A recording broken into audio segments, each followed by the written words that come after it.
This is Hannibal here from thehannibaltv.com with none other than the longest reigning and the only three-time Canadian champion in Great North Wrestling history, Black Dynamite Jeremy Prophet, who is not only the Great North Wrestling Canadian champion, but he's held tons of titles. Maybe let's start off by you telling us all the titles you've held. If I start off by telling you all the titles that I've won, we're going to run out of time and nobody's going to watch this. Easily over 40 championships throughout my 16-year career. But that's neither here, there, or anywhere, because the one that matters the most is the one right here over my shoulder, the Great North Wrestling Canadian Championship, the one I am most proud to have held 3 times and to also be the longest reigning champion.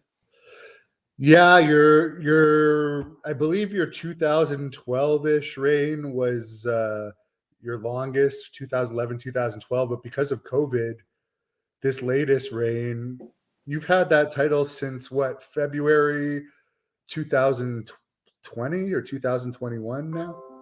Yeah, a lot longer than I've had defenses, let's just say, because Yeah. there's been a lot of inactivity. So if you want to chalk it up to years, I mean, I beat Wes Briscoe. I think it was in 2019, towards the tail end. So yeah, it's been closing in on 3 years.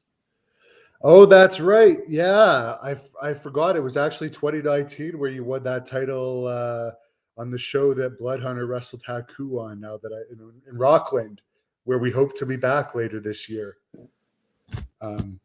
And another thing that you accomplished is you also backed down Kevin Owens in a dressing room altercation, much the same way I guess CM Punk backed him down in Ring of Honor. What are your thoughts on your old buddy getting this opportunity to interview Steve Austin at WrestleMania this year? Well, I wouldn't really call him an old buddy of mine. I don't think we've ever been friends. I don't think we've been bitter enemies. We just had that one altercation. What do I think about him interviewing Austin?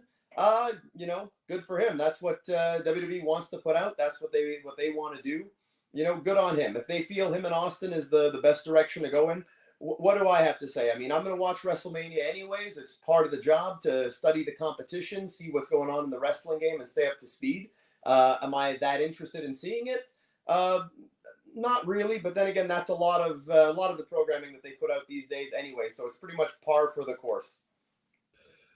Yeah, I mean, it seems to me like they're trying to build this as if Steve Austin hasn't appeared in 20 years, but he's done many interview segments on Raw and other shows over the past 20 years. Yeah. So, and it's not like he's going to wrestle anyways. He's going to go in, maybe do a few boots, give him a stunner, and that's pretty much it. Drink a lot of beers, and that's all. Yeah, it was kind of disappointing that originally it was going to be, there was talk that Austin was actually going to wrestle, and now it's not. And then it was looking like Vince McMahon was also going to wrestle, but now it's not looking like that's going to happen either. So it's very kind of a blah WrestleMania to me. Yeah, I mean, I think they're trying to rely a lot on the celebrities. They're bringing in Johnny Knoxville. They're bringing in, Steve Austin to do his thing, Ronda Rousey. So it just seems like they're trying to use star power, but it's a short-term fix. It's not a long-term solution. There's the guys who have been working day in, day out, the guys who are on the road doing the work all the time, and they're kind of, being treated like second-class citizens so that these other guys can come in, wrestle one day, get a big payday, and then go back to what they're normally doing and just, use WWE as a stepping stone. So that's one of the things I don't really like about Mania is that, there's a lot of part-timers that are going in there, taking away paychecks from the guys who put in the work day in, day out. There's a fan on here that's obviously followed your Quebec stuff. He's wondering when your Black Quebecois faction is returning. We're actually going to be wrestling April 23rd. We're going to be defending our newly won IWS Tag Team Championships. The Black Quebecois, myself, Black Dynamite, Jeremy Prophet, and the Big Black Beast, Carl Jepson. Hell of a tag team, best tag team, I'd say, in the entire country right now. And if you don't like it, well, hey, I dare any team to step up and try to prove me wrong.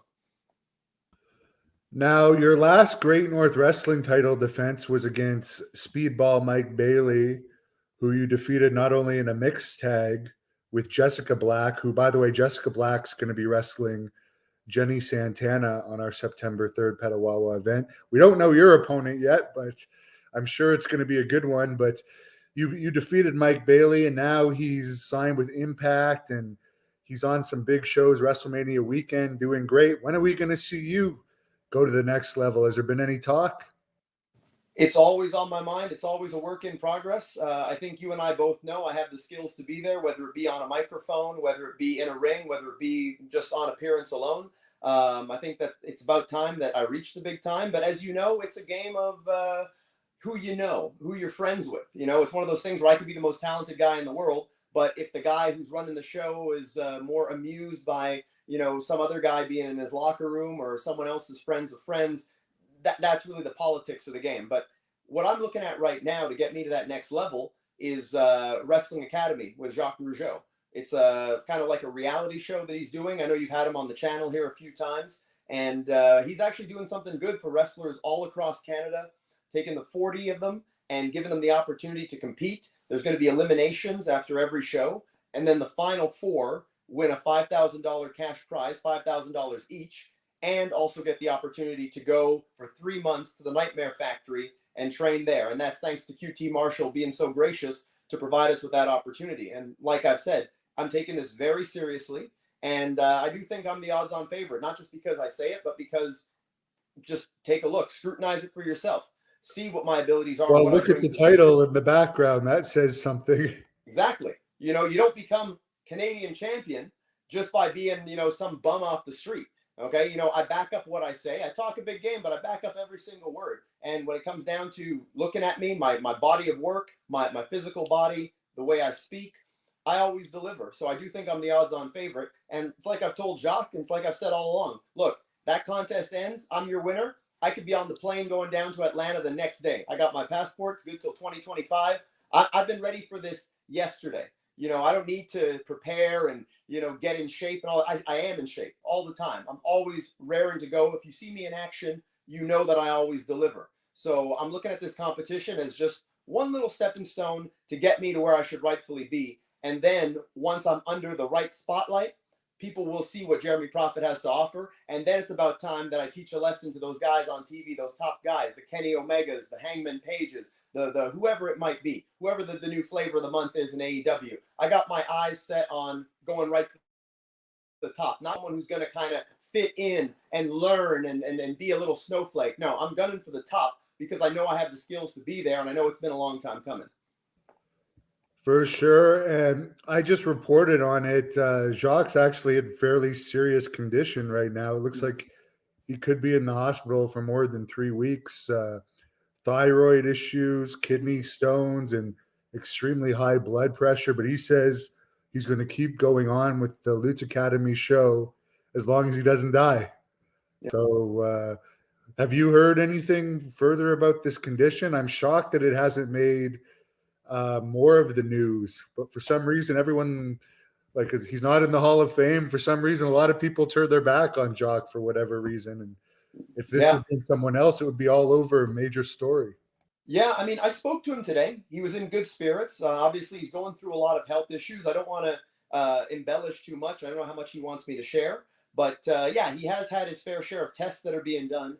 And a lot of them are kind of coming back inconclusive. So they have to do more testing from what he's told me. But he's in great spirits. He's optimistic. He's positive. He's going to get through this. Best case scenario, he hopes to be out by this weekend because he has a few appearances coming up that he'd like to be able to honor. So, I'm sending my thoughts and prayers his way because, like I said, Jacques is someone who I have a tremendous respect for. And he's one of the only people, if I can, be blunt for a moment, he's one of the few people here in Canada that actually had the balls to do something to try to help the next generation. So I wish him the speediest of recovery, sending tons of positivity his way. And, hopefully this will just be a little blip on the radar. And then it's, back on the road, back onto doing some good business and helping a lot of us out here in the country. As far as Jacques' sons go, I mean, I think Cedric and Jean-Jacques, a.k.a. JJ, both had a lot of talent. They never really had the desire to make it. I know Cedric had his WWE tryout that I guess for whatever reason they didn't take him, even though he had all the potential in the world. What did you think of Jacques' kids as wrestlers that they all pretty much gave up wrestling, but I definitely think that's kind of a shame. Yeah, I mean, when I started training, Jacques' son JJ was wrestling pretty regularly. Cedric was half my size back then. I think he was only like 13 or 14 years old. And to see what he became, 6'5", 275 pounds, muscle. He was almost as big as you.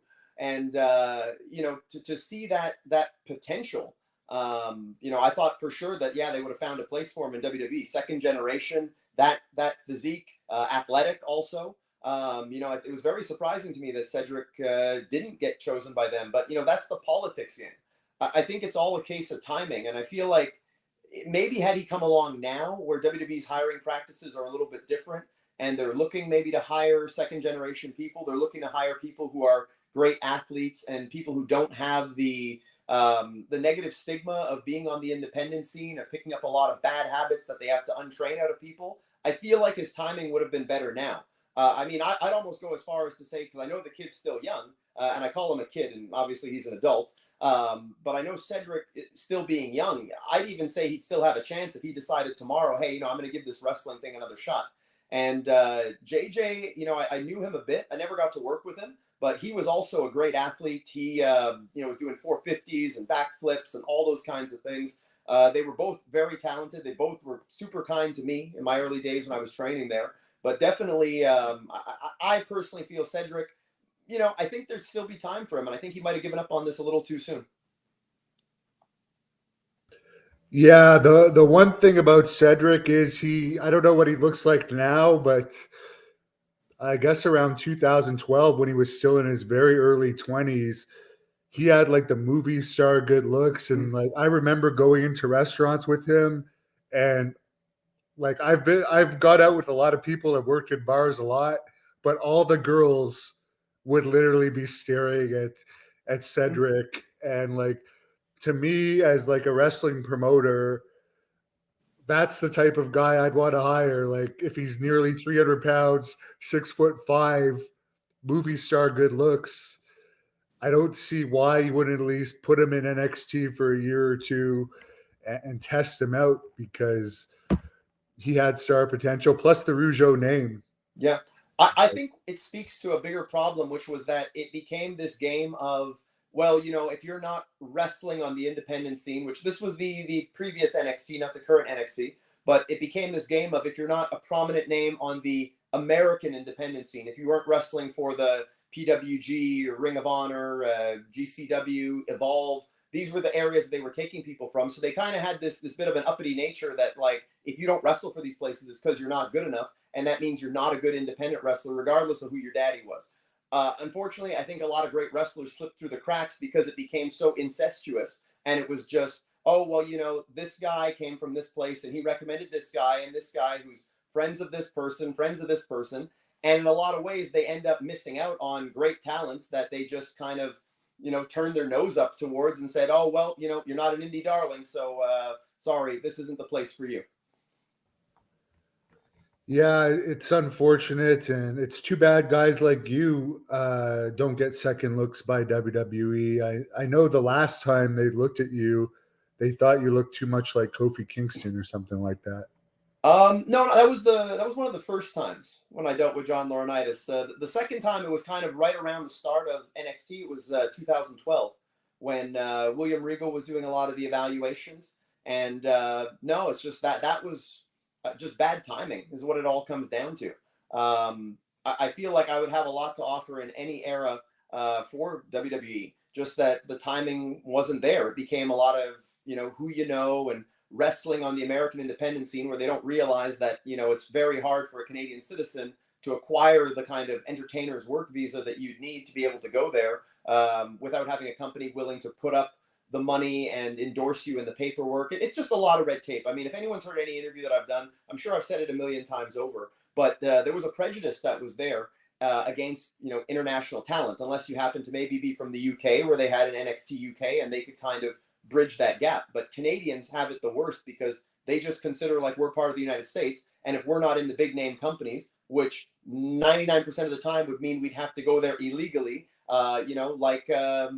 like as if we were like someone from Mexico trying to jump the border to go, work in whatever industry. The same laws apply to us as professional wrestlers coming from Canada going to work there. So they don't realize that us not being in those companies has little to do with our talent level, but a lot to do with the legalities and those kinds of hurdles that are in our way of getting there. So I think they misjudged us, and a lot of great Canadians probably missed out on going to WWE. And who knows, a lot of these guys could have been, I could have been waiting around for my Hall of Fame ring right now had that not been in place and had they had a better understanding. But it is what it is. Yeah, either you got to sneak across or you got to work for free, like I was doing, and make money through YouTube and stuff. And a lot of people like Jim Cornette bash me for working for free, but it's the only way to get the U.S. exposure without the $12,000 work visa. Yeah, it's ridiculous, and let's face it. I mean, we've done well for ourselves, you and I. We worked, we've earned money. We could probably do that and go and work for free. But for the average person working the independent scene, they don't have the cash to be able to do that. That's a huge expense going just on the promise and the hope that you're going to get hired. And not only that, I mean, I've had issues at the border where they say, like, hey, you're going there. Even just you being there on the card means that you're taking a job away from an American citizen. Like I said, I've talked about this till I'm blue in the face. It's something I'm very passionate about. Wrote an article, 2-page spread in Pro Wrestling Illustrated. It's on most of my socials if you want to, see what issue it's in and whatnot. So I've been very outspoken about it, fighting for Canadians, fighting for our rightful spot in the professional wrestling world so that people know, hey, just because you haven't heard about this great wrestler from Canada because he doesn't wrestle on the American independent scene, doesn't mean that this guy's not killing it many times over, probably better than your favorite wrestler in his own country. I look at it like the Olympics. Why can't wrestling be like the Olympics, where if you're the best in your country, then you should be able to go showcase those skills against the best in the world. But I don't have any self-doubt or any sense of, those guys I see on TV are better than me. No, they've just had opportunities. They've just, had more silver spoons shoved down their throat. That's all it is.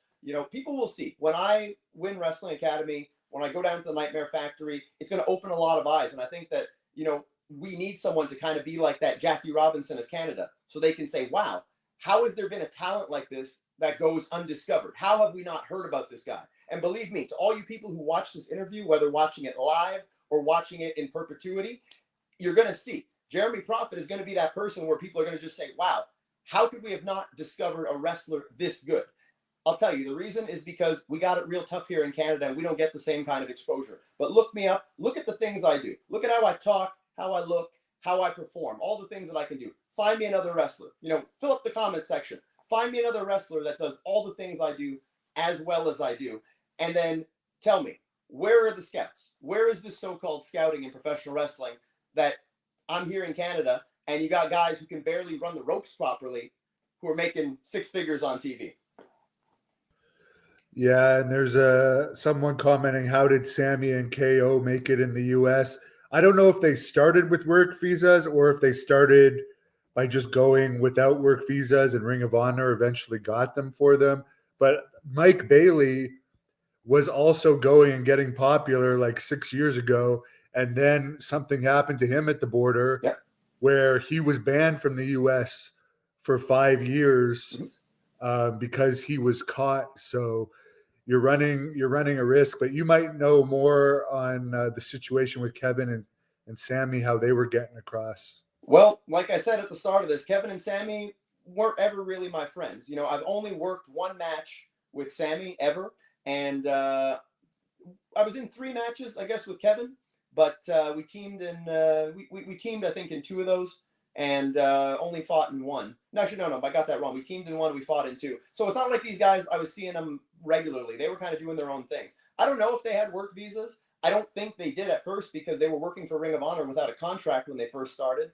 PWG wasn't getting anyone work visas. So unless, they want to say otherwise, I would say that a lot of their work, and I think it started with CZW and right up until they got signed to Ring of Honor, I'm pretty sure they did all that without a work visa. So, illegally.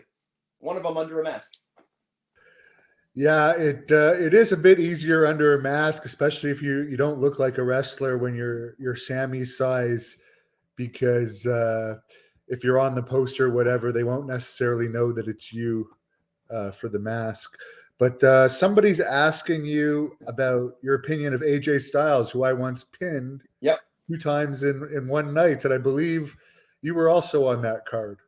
I was, yeah. I've been on 3 events with AJ Styles. I got a tremendous amount of respect for him, and a lot of that comes from the fact that he put up one hell of a fight against you, a fight worthy of Jeremy Prophet himself, the man who's been in that ring with you, I think, about 16 to 20 times. Let me just readjust the championship here. I'll just put it right here. But yeah, AJ, I mean, he had some balls. He was in there. He fought his ass off. I dare say I don't think many people who currently hold a WWE contract would have been able to put up that kind of a fight against you. So I'll always have a tremendous amount of respect for AJ because of that. And now supposedly he's making $3 million a year. What's your opinion on the whole Cody Rhodes situation? He's supposedly signed for around $3 million a year as well. Yeah, I think Cody, if he does end up going to WWE, which they've done a great job of keeping us all in the dark, if he does end up going, then good on him. He managed to reinvent himself, make himself more marketable, make himself more valuable. I've enjoyed Cody. I enjoyed Cody's entire run in AEW. I think Cody's an underrated performer, and I think he's underrated on the mic as well. And I think that if he can go back to WWE, regardless of what they do with him, he's making that money. So good on him. And I wish him all the best. Actually, who knows? Maybe down the road, he and I will share a ring together, and it'll be a hell of a fight. Well, a lot of people don't know. I was actually supposed to wrestle Cody Rhodes back in August of 2018. That's why we had that whole Great North Wrestling show booked on a Sunday, which I think was the only Sunday show we ever did, was because of Cody's schedule. But unfortunately, he had an Arrow job pop up that I don't blame him for taking the acting job. But it would have been interesting had he wrestled me that night because I think the match would have been really good, actually. I think so too. And oftentimes I tell people, I think when it comes to wrestling, you are the measuring stick for how tough a wrestler is or how tough a wrestler may think he is. And again, I speak from having done, 15 to 16 matches with you, somehow survived to be able to tell it. But I always say, when people ask me, who's the toughest person I've been in the ring with, it's Hannibal. I don't even have to think about it. And I've been in the ring with some killers in there. I've been in there with, Bobby Lashley, Lance Archer, Brian Cage, Scott Steiner on 3 occasions. And you, my friend, put them all to shame with the amount of ferocity and aggression that you bring to every match. That anyone who, thinks they're tough or wants to portray themselves that way, I say, okay, go have a couple of matches with Hannibal. And trust me, that will be a trial by fire. That'll be a baptism of a whole different level. So that is my compliment to you and to what you bring to this game of professional wrestling. Well, apparently, practically the whole United States is afraid of wrestling me now, other than a guy like Charlie Haas, who is a top-level NCAA wrestler and still trains hard. So there's a handful of people that still have the guts to get in the ring with me. So I commend people like Haas for willing to do that. There's a fan on here that would like to know if they were to search you up on YouTube for one match, what match would that be that you would suggest that they search you up for? Go see the one with me and Speedball Mike Bailey from GNW, the one-on-one. That'd be a pretty accurate representation of what I bring to the table. So check it out, make your own decisions, and you'll see exactly what I'm all about. And you've been going out with a diva for numerous years now, Jessica Black. How do you find that situation? I know she's very down to earth, but as I found out, it's not always fun going out with other people in the business. No, I think it's great. I think that wrestling has always been my first love. So it only makes sense that, I'd be with somebody in the wrestling business, somebody that can come to the shows with me, somebody that I've always said when it comes to our matches that we do together, like the mixed tag that we did, which you can also see right on this very same channel from the last Great North Wrestling event. She's my best partner in the ring and out of the ring. And so, we kind of think alike. Our favorite thing to do is wrestling, so when it comes down to it, I couldn't see myself with anybody else. It's a perfect match, and I think it shows with our in-ring chemistry. Yeah, and for fans didn't hear it earlier, she will be taking on Jenny Santana September 3rd in Petawawa, which is in the Ottawa Valley. And Jenny Santana is going to be part of this new women's promotion that's starting up in Vegas in May that the Hannibal TV is going to have some involvement with. And we'll talk about that more as time goes on.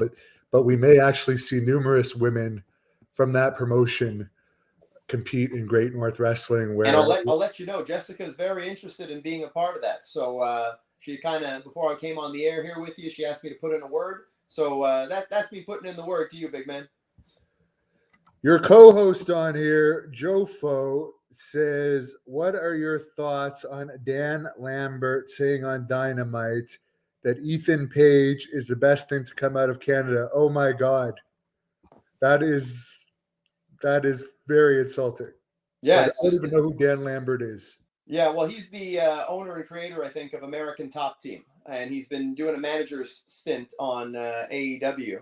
So when he's not actually defecating on the entire body of work of all the great talents here in Canada, going all the way back as far back, because that comment kind of defecates on the Hart's legacy. It defecates on you and I, but I mean we're cogs in the machine here. Mad But Dog every great, Vachon, who's my yeah, favorite Canadian wrestler, an Olympian, and one of the toughest guys ever in wrestling, right up there yeah. with Aku.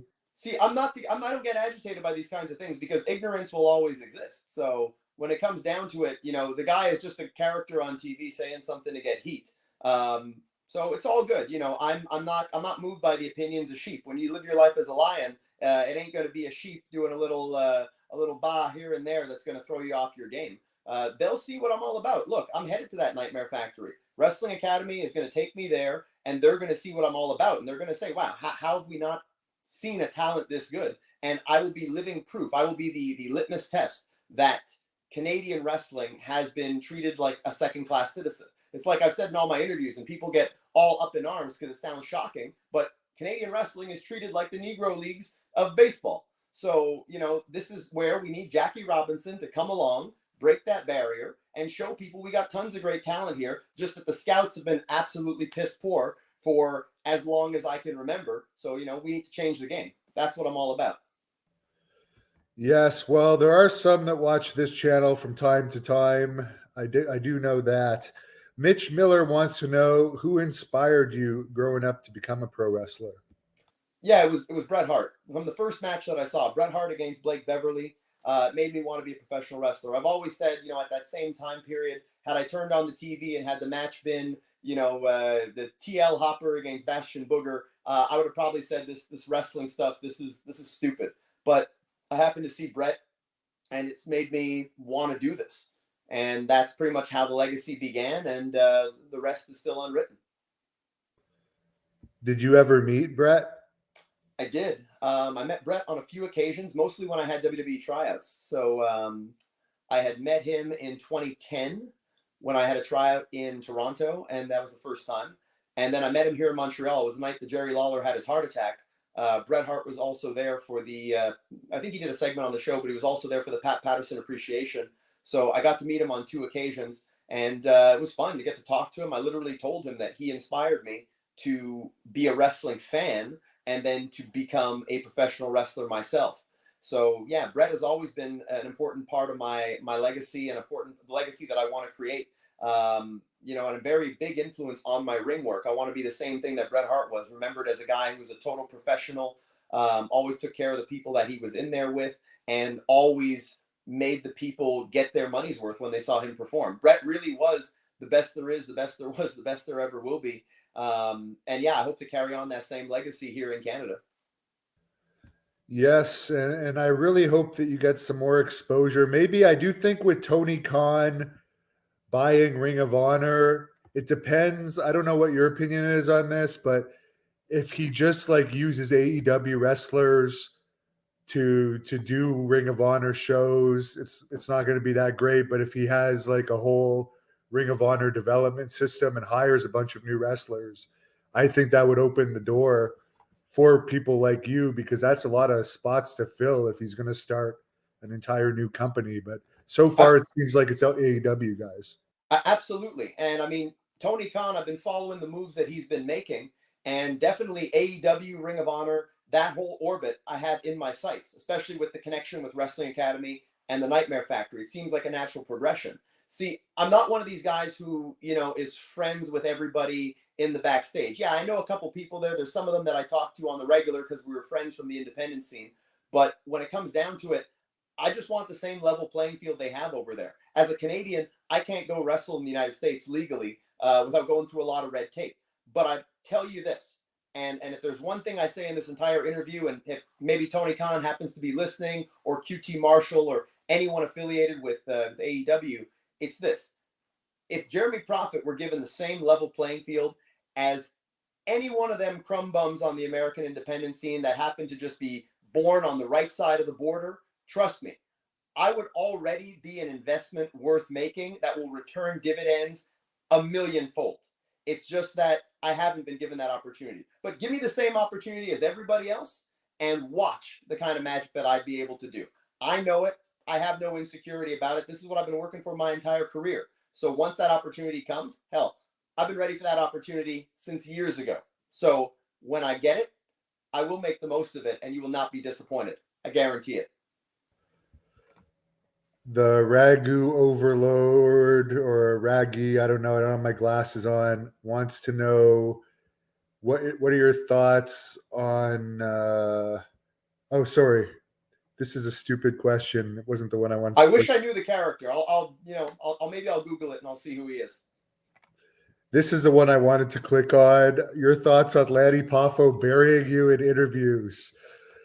Yes, Lanny, who used to like us before he let Macho Man in the Hall of Fame, and now, from what I understand, he gets all the WWE residuals, so he doesn't need us anymore for jobs. So, Lanny, God bless his soul. I don't got anything bad to say about Lanny. We had some good matches. We had some fun road trips. I don't get it. I mean, if the man wants to hate me, he can keep hating me. Okay, I'll still be able to sleep at night. When it comes down to it, Lanny, I would figure he'd have bigger problems than hating on people, just trying to make it, trying to have a similar career like he had, being able to make it to the dance, to the highest level of professional sports. So it's one of those questions I get asked a lot, and I'm just like, look, Lanny can hate me all he wants. I'll love this guy till the day he dies. Lanny's a good dude. That's all I got to say. Yeah, I think it goes back to I did an interview with you, and I can't even remember if it's still up or not. But you told the story of when you were alone in a car with him, and he wanted to open up to you about his talent of doing his auto fellatio, and you were just like, "This is something unique to talk about when you're on the road by yourself." It was really awkward. I'll tell you, it was awkward, but like whatever. It's not the most awkward thing someone said to me, and he's talked about it in interviews and stuff. So I don't get it. It's when it comes down to it, Lanny can think what he wants of me. It's not really going to affect me that much. God bless him is what I say. Let him think whatever he wants. Not going to faze me one bit. I believe he lives in Ecuador now for some reason. God bless him. He could stay there, and I'll be happy if I never have to see him again. But I do appreciate the poems that he did write for me that I proceeded to pretend that I had written for various girls. Oh. I do miss his friendship for that, because I can tell you his poems worked for me. I got laid every time. I remember when he did that poem on the back of a magazine. You remember that? For us, or just? Yeah, I think it might have been against me. And I said to him, "Hey, are you going to do a poem? Is there a poem that you're gonna write it out and whatever?" And I think he wrote it on the back of a magazine a couple seconds before a match. Yeah, I still remember the when you were going out with one of the women's wrestler in New Brunswick, and he had a crush on the friend. Yeah, that was hitting on her in a gentlemanly manner for the entire 2 or 3 days, even though she was 30 years younger than him. But he tried his best to charm her. Hey, if you never step up to the plate, you'll never hit the home run. Now it would take you a 3-hour interview to go into the details of this, but Mike is curious to know your feedback after your first, second, and third WWE tryouts, which Yeah. again, the Cole's Notes version, if you want to answer that. Yeah. First one went down to Florida for a week, and everything was fantastic. Flying colors. I have it somewhere, like the one in writing, and they complimented everything. They just said maybe you could add some size. That was, I think, one of the only negatives, just like add some size. But it was all like amazing. I thought they were going to hire me. Then there was the second one, which was in 2010, where I actually did a match on TV against Kurt Hawkins and Lance Archer.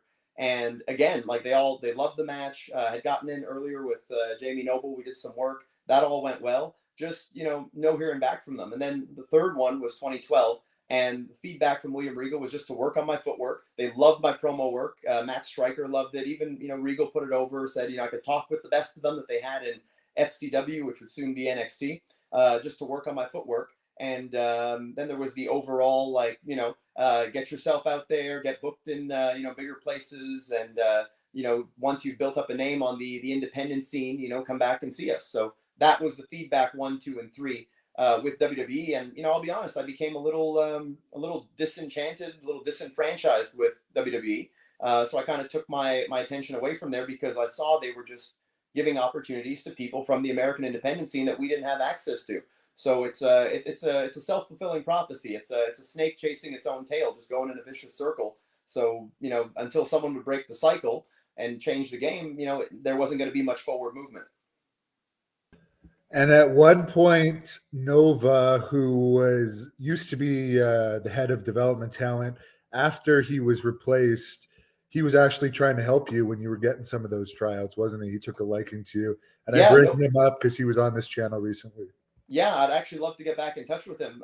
Nova, Mike Bucci was one of the first people. He just saw me walking out of the dressing room, and he said that he wanted to help me out.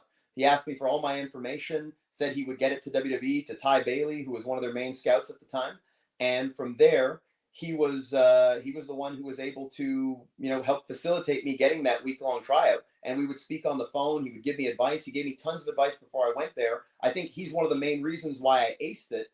And I always appreciated that he had my back. Very few people. I like to say I'm a self-made man, and I feel because this struggle has been ongoing, and I've not been someone who's relied on politics and kissing ass and these kinds of things. I've just been about going in there, doing hard work. It's like I always say, I'm good at almost everything, just about everything in wrestling, except being a politician, because I'd rather make it on my own merit than make it on friends and on kissing ass and on having anyone say that they were the kingmakers, they were the ones that put me on the throne, to be able to have that over me. So he was someone who's one of the few who gave me the advice, who helped open a door or two.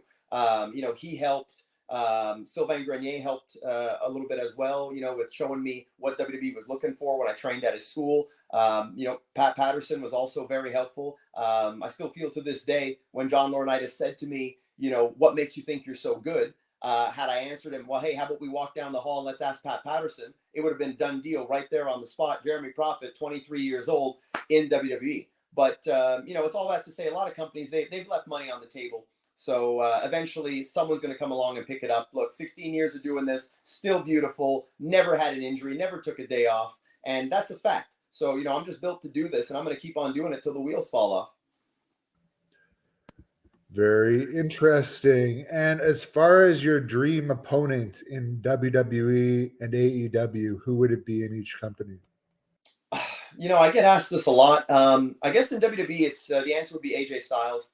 Again, like I said earlier, I have a tremendous respect for him. I think we match up well against each other. We're roughly the same size, very athletic, aggressive too. It's one of the things I appreciate about AJ is he's the kind of guy that, WWE has guys that can do all the same moves as him and better, but AJ's got that aggression, that willingness to fight, that we saw like in your match with him. And I really wish I would have got a match with him too. But I enjoy watching his work, and I think that he would be someone that would match up really well against me. In AEW, without a doubt, it would be Chris Jericho. We have a long history going way back. Jericho was one of my main inspirations. Had the chance to meet him on a couple of occasions, and he's always been someone who, again, I think I just match up really well against him on a microphone and in the ring.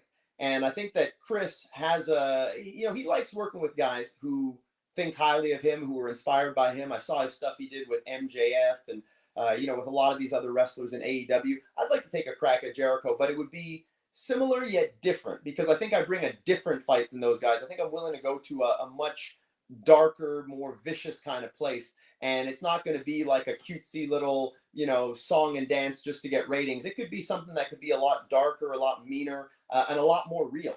That's what I'm about. I'm the harbinger of truth, the reiterator of reality. So, if it's out there in the world and it's real, let's bring it to the table and let's make money doing it. So, Jericho would be the go-to guy. And since I am the recipient of the 2020 Jericho Award, who better than me and Chris Jericho? Let's make some money, Chris.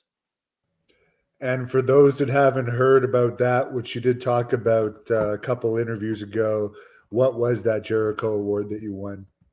It was pretty much Jericho sponsoring me and endorsing me to train with Lance Storm. He footed the bill, he paid for it, and I got the opportunity to learn from one of the best Canadian wrestlers, one of the best minds in the business, Lance Storm. So I thank Chris for that. And like I said, I think what better way to put that to use than for me to use those skills that I learned and he paid for against him. And now Lance Storm is an agent for Impact. Have you had any talks with Impact at all? They're a Canadian company, but they don't actually have that many Canadians on their roster.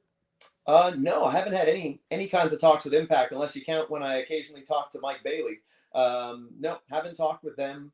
Again, I like to. I saw someone put a comment on the screen about casting out a bunch of lines and hoping that you catch fish and whatnot. I don't have the door closed to Impact. I'd be glad to talk to them. I think I'd be a good fit in any company. I faced their X Division champion, Trey Miguel, a couple of months ago. Beat his ass up and down all over that arena and got the win. So, I think that was a hell of a match, hell of a fight. I can make money working with any of those guys in Impact, in AEW, anywhere.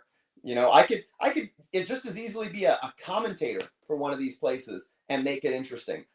There's so much that I could do. There's no end to the versatility and the eclecticness of what I bring to the table with any of these companies. It's unlimited. I have unlimited potential that people are just not tapping into. But believe me, when it finally happens, everyone will know who I am and everyone will see that, wow, we got great wrestlers here in Canada. Because like I say, I'm just one of hundreds. We're like that untapped oil reserve that can, make sure that we keep the world running for another couple of years. Canadian wrestlers have always contributed to wrestling and have been some of the biggest stars. So we should be more prominent in these companies. Unfortunately, they're not looking at us, but I'm going to make them look at us or die trying. Yeah, not only are you a high flyer, you can hit hard, you can brawl, you've got great cardio, you've got a good physique. But if nothing else, they should use you to make other people look good because that is one of your talents. You can take an average or subpar wrestler and make them look good with your skill, which really is a great skill to have as a wrestler. Yeah, well, I pride myself on being the total package. I think my approach to wrestling is a bit different than most because a lot of people, they just stick to their strengths. Me, I want to improve my weaknesses while I make my strengths even stronger. That's what I tell to my students that I train at the FML dojo here in Saint-Jean-sur-Richelieu, Quebec. Oh, I'm bilingual too, by the way. But with that said, I think that I can do so many things. I think I have so much to contribute to wrestling. Hell, they have agents for matches. Hell, I could be an agent for promos because I enjoy talking, and I think that I can help to get people to deliver the kind of message that'll actually draw money and not just talk for the sake of talking. I love what I do. I love professional wrestling. I live it 24 hours a day. I'd do it every single day if I could. And if the business hasn't broken me, if 15 plus matches with you hasn't broken me yet, somehow by the grace of God, I think I'm built for this. So I'm going to make the most of it, whether the big companies pay attention or not. I'm a pretty aggressive guy, so I'm going to make a lot of noise, and they're going to have to take notice. Someone is going to see this and say, there's something special about this guy, and if he can even deliver on half of what he's promising, then, this is really a star in the making. So I'm just waiting to have that same level playing field that all my American counterparts to the South have been given. And, just watch who runs to the finish line the fastest. Someone wants to know what your signature move is. You've had a bunch of them, so I'm not even sure myself what it is this year. So Yeah, I have a few signatures, but the problem is you have a lot of wrestlers. They do maybe the same 5 moves in the same order, and that's every one of their matches. You can go look it up on YouTube, and that's all you'll see. I like to consider myself the man of a million moves. So yeah, there are some things you'll see pretty often. I like kicks. I like fancy kicks. I actually started training in Taekwondo a couple of months ago. So I'm incorporating a lot of that into what I do. But I've always loved kicks, just trying to make them a little bit cleaner. Love moonsaults. 450 splash has been a staple of mine for many years. Love pile drivers, dives. I love just hard hitting. I love stuff that brings the aggression and the realism to wrestling because, no one wants to see the captain of the gymnastics team in there. You want to see someone that's going to hurt somebody, that's going to do some damage. So one of the things I always promise when you see me is violence above all else. And hey, if I'm in there having to contend with someone like you, I have to bring the violence or I'm going to get eaten alive. But the same goes for anyone that steps in there with me. I want them to realize they're in a fight first and foremost, no matter how, spectacular it might be. It's a fight. And that's what I want to deliver. And, the more real, the better. Someone would like to know if you could pick one tag team partner, who would it be? So it seems like they're asking in AEW and WWE. Hey, if I had to pick a partner, I'd actually pick you because I know that like we'd never lose a fight. You and I as a team, that would be unbeatable. I'm surprised it's never happened. We actually never teamed. Very surprised by that. But I think we would be unstoppable and could take out just about anyone in wrestling. Take out the Usos, take out the New Day, take out FTR. Whoever it might be, we could smoke them all. But if I had to choose from like AEW and WWE, I think AEW, I would love to team with the Machine Brian Cage. I have a tremendous respect for Brian Cage. The fact that he is an athlete with a great physique who has athleticism and power. I think that he's like the prototype for what a professional wrestler should be. Love Brian Cage's work. Big fan of his. In WWE, in WWE, I don't know. Probably. I don't want to say AJ Styles again, but I have tremendous respect for the man and what he does. So I think AJ would probably be a good partner. Yeah, and he's done really well for himself in WWE for someone that didn't look like he would ever get in WWE at one point. Yeah. Mike wants to know, do you know 2.0 Jeff Parker and Matt Lee? Oh, that gives me a good opportunity to plug my Twitter, where you can follow me at Jeremy Prophet. That's JeremyProphet. You can see I posted a picture on there of myself along with 2.0 Jeff Parker and Matt Lee, or Angelo Parker and Matt Menard, as I think they're known now. Wrestled against both of them, teamed with them. Actually had one of my favorite matches of my career with Parker. Who is oftentimes the unsung hero of that team. But Jeff Parker and I had a hell of a great match at IWS years ago. And I know those guys pretty well. Like I said, there's some people that I'm friends with in AEW, but I don't want to rely on friends to get me places. That's the easy way of doing things. I want to do things, not the easy way, but do things the right way. And if that means being a self-made man and, relying on my own merits, I got more than enough merits to do that. Just give me that same level playing field. We'll make it happen. Yes, now I recognize who they're talking about, and that was, I know they had a lackluster WWE career, then they were picked up right away by AEW, but what bothered me about that is like they've had chances to really get over and they haven't really got over, let's be honest. And like there's a talent like you that still hasn't even been given one chance, and I'll be honest, you're way better than both of those guys. So it's sad just the way things work, but they probably already had work visas and they probably just got a work visa renew, so it was easier, or they had friends. But in wrestling, it's not always the talent that gets the job, unfortunately. No, that's the unfortunate thing. It's not about being a good wrestler. Oftentimes it's about who you know. It's like Hollywood. I'm not jaded by the way the business goes. That's how it is. Am I looking to change it? Hell yeah, I'm looking to change it. I'm looking to be that Jackie Robinson that helps, to get us out of the dark days here in Canada. But when it comes down to it, I'm not going to hate on other people's opportunities that they've seized. They got families to feed. They got responsibilities. Responsibilities that I don't have. I don't have a family to feed. I don't have kids. I don't have any of those things. Professional wrestling is number one on my plate and always will be. But when it comes down to it, for me, I'm going to do things my way, and I want to blaze my own trail. I don't want to follow anyone's path, and that's just me as a human being.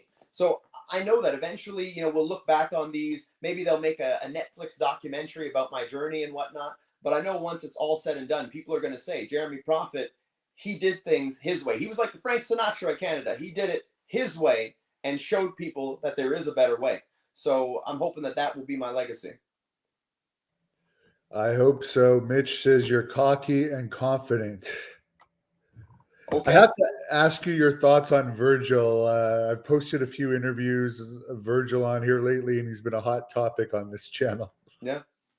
I have a Virgil story. Maybe I've told it here before. I don't know, but I don't think so.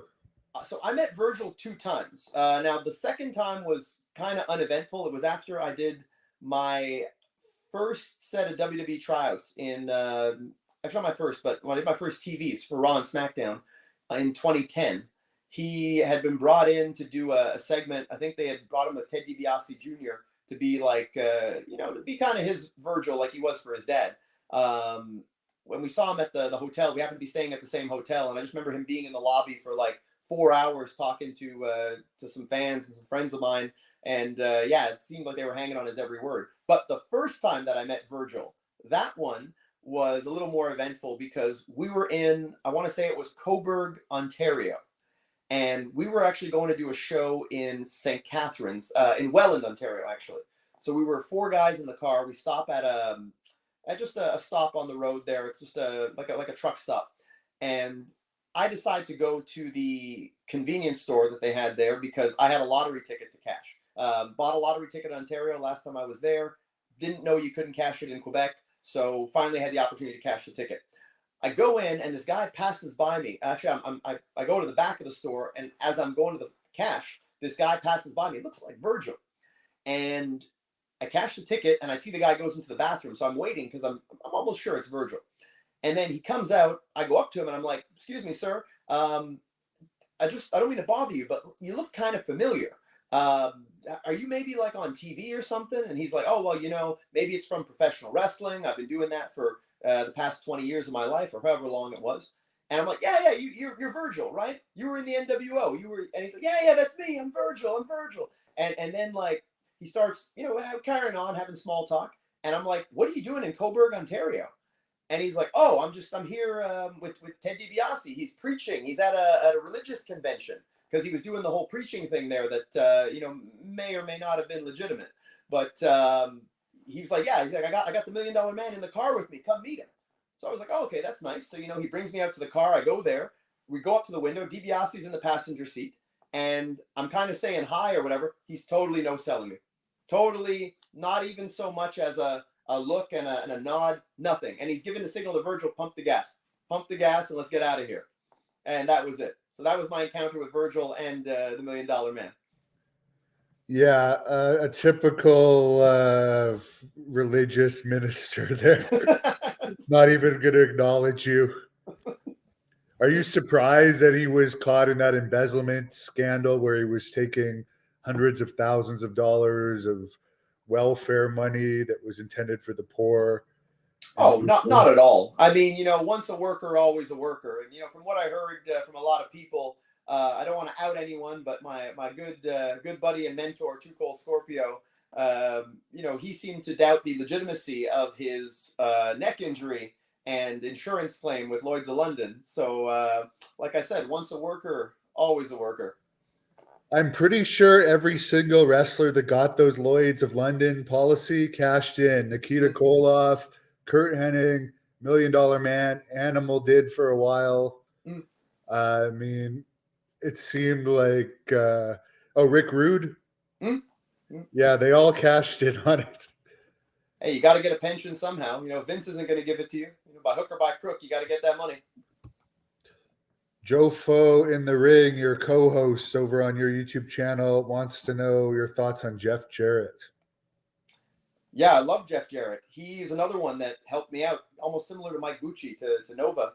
I did a tryout with TNA in 2011, and from the moment I got there, it was in Plattsburgh, New York. So I crossed the border from Montreal to get there, and he heard me do a promo, and he was really taken aback by me. And then he started asking me questions, and this is literally less than 5 minutes into the tryout. And Jeff always treated me well, and I really feel like if Jeff had had more power at that time in TNA, I would have had a spot there. That's why I say a lot of companies passed on this kind of money, just left it on the table, because easily, TNA, I think I could have been a great star over there for their X Division, hell, for their world title. I know how to sell a fight, and I know how to deliver. And I think those are the two main components that you need. You need to be a salesman and a delivery man at the same time.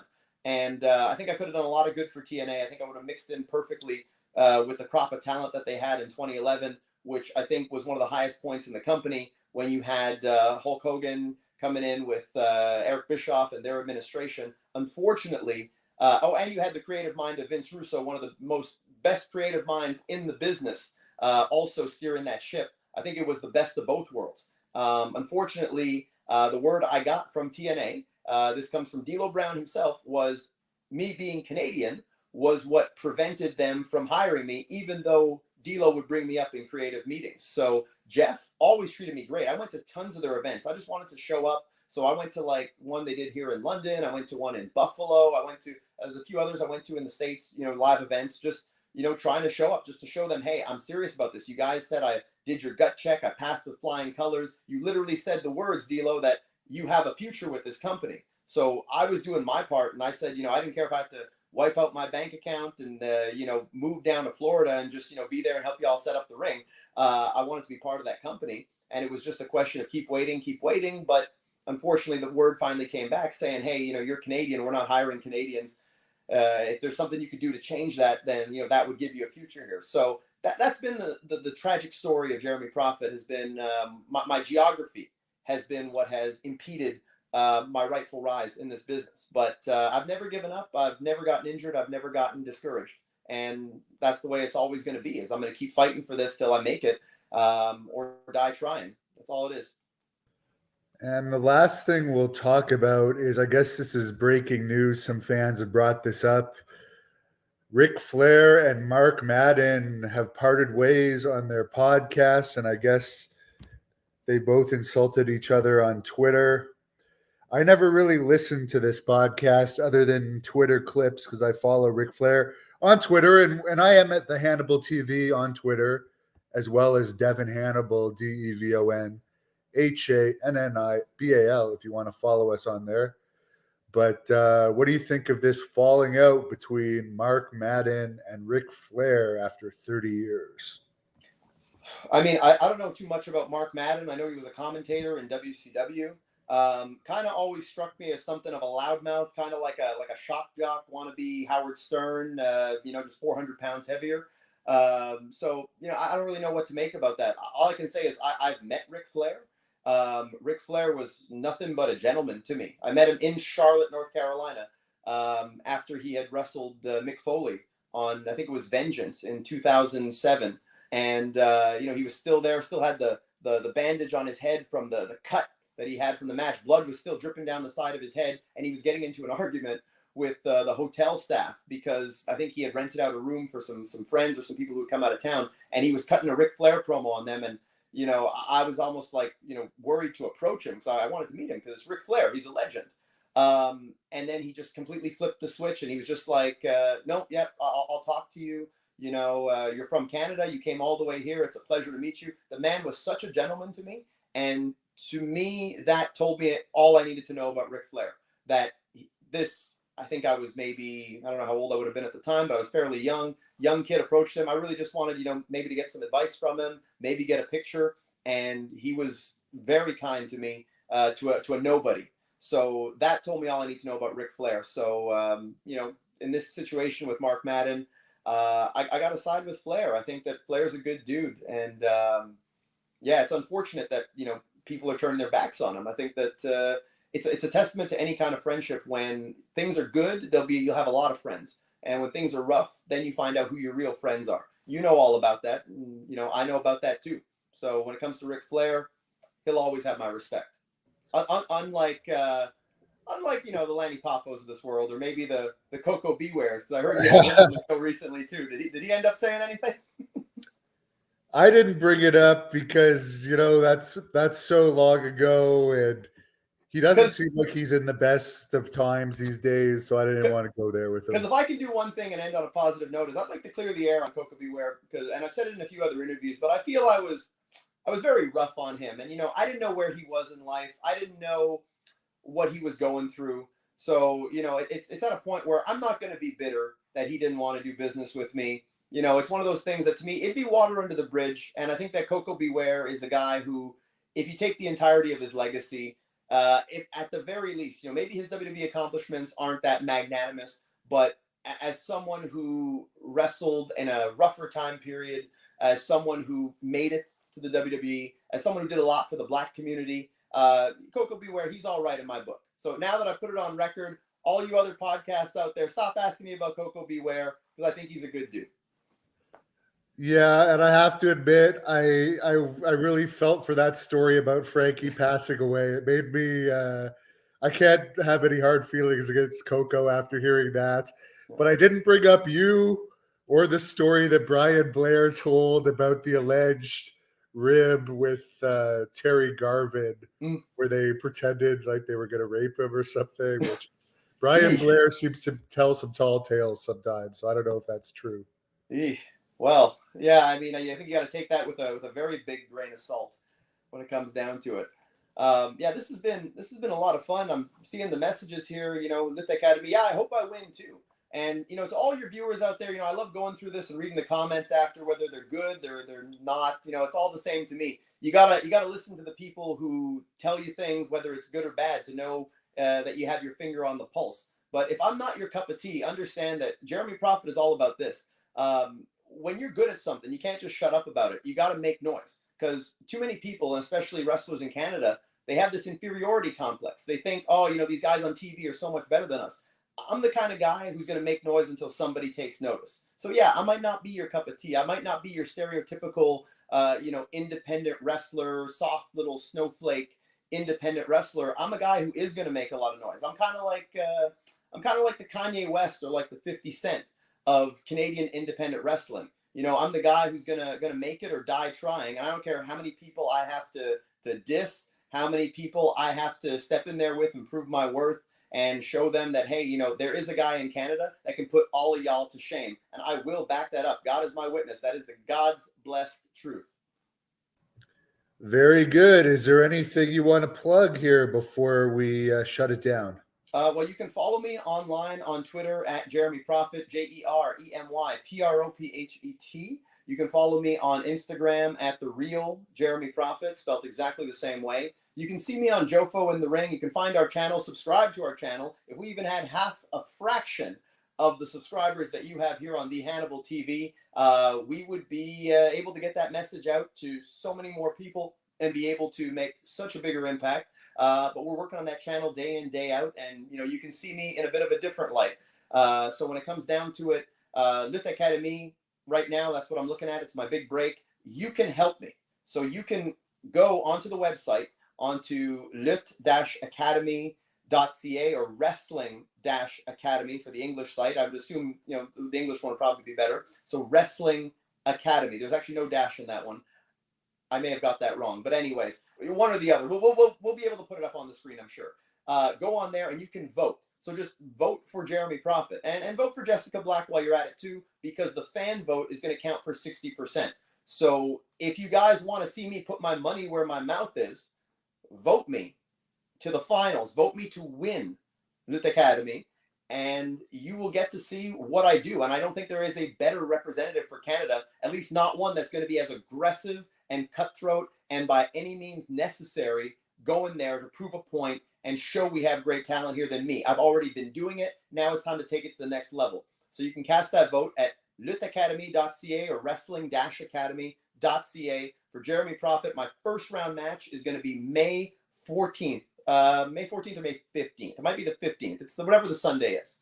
And from there, there's going to be another round, and then we're coming back to the semifinals, so I will advance to the semifinals, and then the finals will take place in August with QT Marshall as one of the guest judges. So, yeah, it's in the hands of the fans. I'm going to do my best to represent, but all I've ever asked for, like I said, is a level playing field, because the rest will be there. the rest will deliver. The rest will all fall into place because I don't make no false promises. I always deliver the truth. And of course, September 3rd, you will be defending that title in Petawawa, Ontario, in the Ottawa Valley. Tickets are on sale at ticketweb.ca, and we'll be talking about that more as it gets closer. And Jeremy, I'll let you close this off however you want. Well, I thank you all for joining me, and I hope that this has been enlightening or at the very least entertaining. This is coming from Jeremy Prophet, one of Canada's top talents, if not the top talent, a guy you're going to be hearing about very soon. So this is a bandwagon that hasn't exactly left the station, but it's one that's going to be leaving very, very soon. So if you want to get in on the ground floor before this explodes, much like a stock worth investing in, invest in Jeremy Prophet, especially if you're Canadian, because I will fight for you until the bitter or sweet end. And you can believe me, that will be a sweet end, and that is the truth. Thank you for watching the Hannibal TV. Please help me out and like this video, then click the subscribe and get notifications buttons so you don't miss any of my latest shoot interviews, match videos, or news updates. Follow us on Facebook at the Hannibal TV for more live streams and videos.